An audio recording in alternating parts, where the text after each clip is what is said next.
Salam sejahtera bagi kita semua. Kembali berjumpa dengan saya, Pendeta Jonathan F. Lupulalan, pada hari Kamis tanggal 21 September tahun 2023. Mari kita minta pertolongan Roh Kudus untuk pembacaan dan pemberitaan firman Allah. Mari berdoa. Tuhan Yesus, kami mau membacakan firman-Mu dan menyampaikan firman-Mu. Urapilah hamba-Mu dan kuat kuasa Roh Kudus-Mu, dan juga para pendengar yang akan mendengarkan firman Tuhan ini. Tuhan Yesus juga mengurapinya dengan kuasa Roh Kudus-Mu. Berfirmanlah, karena kami sudah siap untuk mendengarkan firman. Dalam kasih dan pengampunan Kristus kami berdoa. Haleluya, amin. Mari kita baca firman Tuhan yang diambil dari Lukas 10 ayat 1 sampai ayat yang ke-12. Namun saya hanya akan membacakan ayat 1 sampai dengan ketiga.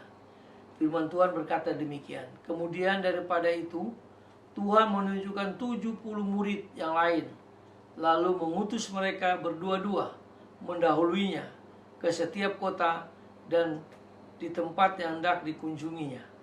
Katanya kepada mereka, tuaian memang banyak, tetapi pekerja sedikit.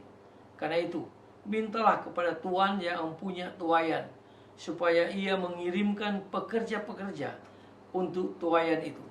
Pergilah, sesungguhnya aku mengutus kamu seperti anak domba di tengah-tengah serigala. Demikianlah firman Allah yang berbagi kita membaca, mendengar, dan melakukan firman Allah. Haleluya. Tema kita pada hari Kamis ini adalah Tuhan Yesus membutuhkan murid-murid untuk memberitakan Injil. Nah, saudara-saudara yang saya kasih dalam Tuhan Kristus, Yesus membutuhkan murid-murid yang diutusnya kepada orang-orang yang merindukan kedatangannya yang kedua kali. Para murid itu ibarat para pekerja di ladang. Sementara orang-orang yang belum mengenal Yesus, itu adalah ladangnya. Ladang itu begitu luas, sehingga membutuhkan banyak pekerja, membutuhkan banyak murid. Para murid diharapkan memohon terus agar para pekerja bertambah, sementara mereka terus-menerus bekerja tanpa pamrih. Ada dua hal yang pokok yang hendak digarisbawahi dalam menjalankan tugas kemuridan Yesus. Yang pertama, mengandalkan dan menyadarkan diri hanya pada kekuatan Allah sendiri. Lalu kita harus betul-betul mengandalkan Kristus dan menyerahkan diri kita kepada Kristus.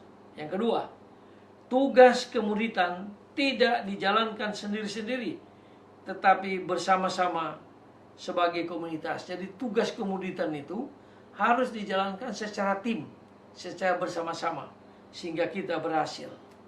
Nah, saudara-saudara yang saya kasih dalam Tuhan Kristus, dalam menyadarkan diri atau menyerahkan diri, setiap murid hendak rendah hati dan terus memohon doa bagi bertambahnya panggilan-panggilan baru atau bertambahnya murid-murid yang baru. Nah, saudara-saudara yang saya kasih dalam Tuhan Kristus, dalam hidup berkomunitas, para murid hendaknya bahu-membahu, tolong-menolong, gotong royong, mengerjakan bersama-sama, sehingga tugas itu menjadi lebih ringan karena dipikul bersama, karena gotong royong, karena tim yang solid.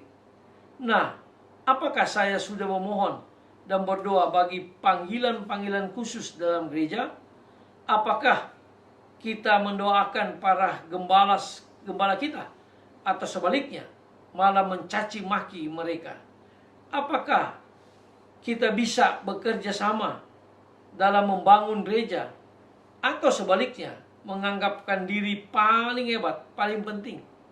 Apa sumbangan kita untuk karya pewartaan Injil demi memenangkan banyak jiwa bagi Kristus?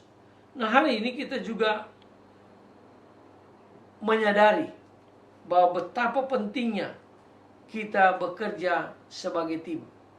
Misalnya saja Fransiskus dari Assisi, dia selalu memberitakan Injil dengan timnya yang solid, sehingga pada umur 45 tahun ketika sedang berdoa di Bukit Vena, ia menerima panggilan Tuhan. Lalu dia pergi bersama-sama dengan timnya memberitakan Injil ke seluruh dunia. Itulah sebabnya, marilah kita juga minta kepada Kristus supaya Tuhan mengirimkan murid-murid untuk diutus memberitakan Injil sehingga ada banyak orang yang menjadi percaya kepada Tuhan Yesus. Mari kita tunduk kepala, kita berdoa. Tuhan Yesus, di akhir zaman ini ada banyak sekali orang yang belum percaya pada Kristus. Itulah sebabnya Tuhan, biarlah Tuhan memanggil murid-murid untuk kerja tim, untuk kerjasama bergotong royong memberitakan Injil ke seluruh dunia, khususnya di Indonesia, supaya banyak orang yang berjumpa dengan Kristus dan mereka menerima Yesus dan mereka mengalami pengampunan dosa daripada Tuhan Yesus sendiri. Karena dosa manusia hanya bisa ditebus oleh kuasa darah Yesus. Terima kasih Tuhan Yesus. Dengarlah doa kami, ampuni dosa kami. Dalam kasih dan pengampunan Kristus kami berdoa dan bersyukur. Haleluya, amin. Terpujilah Kristus sampai pada kekalan yang akan datang. Sampai kita berjumpa kembali.